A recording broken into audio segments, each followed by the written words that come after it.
Hi, everyone. Gene Nichols with you here. Thanks so much for tuning in to another edition of Community Roundup. Happy to have back in front of our microphones Joe Wallace. He is the CEO and the Chief Innovation Officer at the Coachella Valley Economic Partnership, and he's got a lot to talk about, and a lot of it has to do with money. Joe, welcome back. Thank you. Glad to be here. You have to be pretty happy with the Palm Springs City Council giving you some additional funding for the next 5 years. And if nothing else, it sets up the table pretty nicely for CVEP and the Accelerator campus in Palm Springs.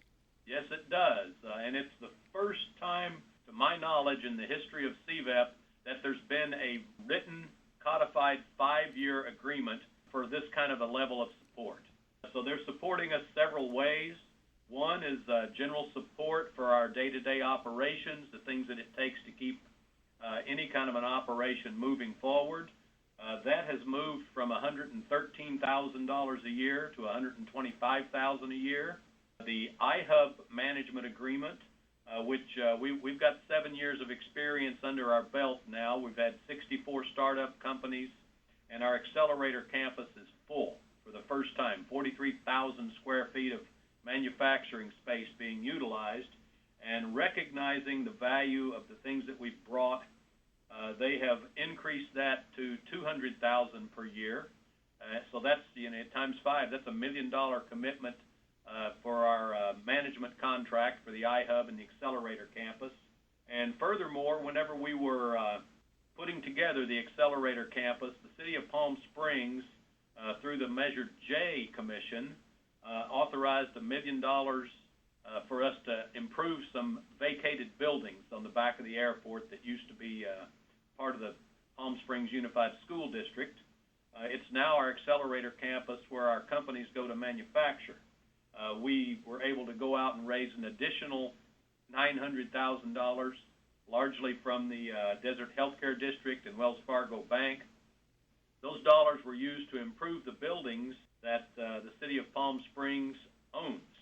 And they recognized that we went out and were able to find additional dollars, essentially matched most of their $1 million, and we used that money to improve those buildings so that we could help companies do well. And they went through, they looked at our spending, and they determined that $253,000 was put directly into capital improvements to their buildings, and they've granted us a rent credit for all of it. So we'll have the Accelerator campus essentially rent free. It's not free. We spent our money to improve it, but they've recognized that and granted us credits so that we can now harvest those things that we went out and were successful in raising the money for.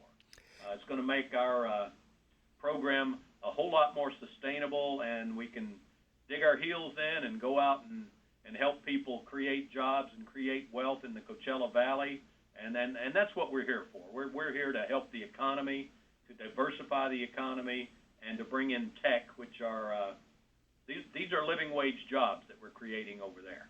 And recognizing that, the City Council did the 5-year deal, and it's monumental, and I'd like to see such deals from all of our funders. Joe, if anybody who's listening wants to go over and take a look at your iHub campus there, can they, and where is it located? Absolutely. The iHub is located straight across the street from Palm Springs City Hall and straight across Cielo from the Palm Springs International Airport. Our address is 3111 East Tockwitz Canyon Way, Palm Springs. The Accelerator campus is at 2901 Aleo, which is also in Palm Springs. It's about a mile from here. It's on the airport grounds. It's in a Homeland Security zone, and it is approved to be a foreign trade zone. So we've got a lot of advantages that companies have, especially if they're in the export business. Well, locating it at the airport then is crucial. I mean, especially if you're looking to get goods and services moving in and out of there, I guess, to some degree. Can some of it be exported out of Palm Springs International Airport? I think that's up to the person that's buying it, So there's these 3 little letters when you buy something. It's called FOB, Freight on Board. So if they're willing to pay to fly the stuff out, then absolutely, yes. We have a back gate that goes straight into the airport. How many companies are in the iHub, and do you have a figure offhand, a rough guesstimate on how many people are actually working there on a full-time basis? The last time we counted, we've had 64 companies that have entered the iHub. We still have 38 that we're in communication with and mentoring. And of those 38, I think 28 we're in contact with daily. And the number of jobs that have been created last count was 173. Those are direct. That doesn't count retail jobs that are created because of manufacturing jobs that exist. So these are direct numbers. And of course, a lot of these companies are fledgling companies, new technologies, entrepreneurs, if you would. And so that's not something that just happens overnight. That takes nurturing and continued innovation, and it's not something that just grows overnight. Not everybody turns into Facebook with a snap of the fingers, right? Oh, no, not at all. And for every 1,000 that think they're going to be the next Facebook, probably not even one turns into a Facebook, but the success rate for startups, even with venture capital and professional management, for making an exit, where the investors can actually put in $1 and get out 10, the success rate's under 10%, even in the best cases like Silicon Valley. Wow. Do you see this iHub continuing to grow? I mean, is there room for more expansion at the campus? Not now, it's full. But some of our companies are nearing maturity where they may be looking at commercial space and moving out of the accelerator campus and into private commercial real estate, in which case that releases a location for another company to come in. So essentially, what the iHub Accelerator Campus under the banner of the Coachella Valley Economic Partnership does is it is set up almost like a baseball organization whereby the minor leagues groom and nurture the young talent. And then when that young talent gets up to the big show, it opens up more spaces on the farm team for new talent to come in and be nurtured and grow again. That's a pretty good analogy. And everybody that comes in on the farm team doesn't move up into the majors. Well, I was reading something recently in one of our little local newspapers that said 1 out of every 10 professional baseball players actually makes it up to the big leagues. Well, that depends on your definition of professional. Right. It means a lot of people are playing single A, double A, and triple A ball and never quite get to the big show. But if you don't try, you never know. Right, Joe? Exactly right. And it's certainly, there's a lot of people out there in a rocking chair that played for the AAA, AA, or farm teams, and they can tell their grandkids, yeah, I played professional baseball. Yes, they can. If folks want to help out with CVEP, CVEP, Coachella Valley Economic Partnership, I don't know what your needs are. Are they just economic? Do you have a need for human talent yourself under the CVEP umbrella? We're always open to volunteer talent to help us with some of our events, like our Economic Summit that's coming up on November 8th. We're always open to volunteer talent that has value to help some of our companies. We're only 6 employees here at CVEP, and keeping up with 60 companies plus keeps you pretty busy. So we're always open to volunteer. We don't have any openings right now. I would like at some point in the future to be able to hire some more people so we can make a concerted effort to attract folks from other areas to come down here and start businesses. And we got an agreement from one yesterday, so if you want to hear about this story, it's exactly in line with what we need to do to bring in the kind of people that create both wealth and jobs. This company is called Concierge Bot, and what they've done is it's a gentleman from San Francisco, and he's part of the whole San Francisco programmers groups and, the things that go on up there that don't go on hardly anywhere else. But he has a vacation condo here that he uses it a couple of months a year, and he Airbnbs it out to supplement his cash flow.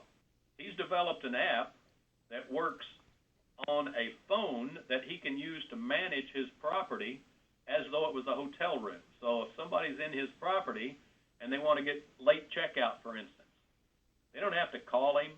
They don't have to do any of this stuff. It's all based on artificial intelligence. And so if they want to do a 2 o'clock checkout and all of their information is good, he has a program that'll make the decision and grant them the authority to stay another couple of hours. And they don't even have to call him to ask about it. And it will also let whoever cleans it for him know, don't show up until 3 o'clock because the customer's still going to be there. And he came in and talked to us, and I said, so you live in San Francisco. You've been up there for a long time. He's a Stanford graduate. He went from college, lived in the Bay Area, moved up to the city. I said, so you got a condo here in Palm Springs, and you're making a little money off of it. Do you have a house in San Francisco? He says, no, I can't afford one.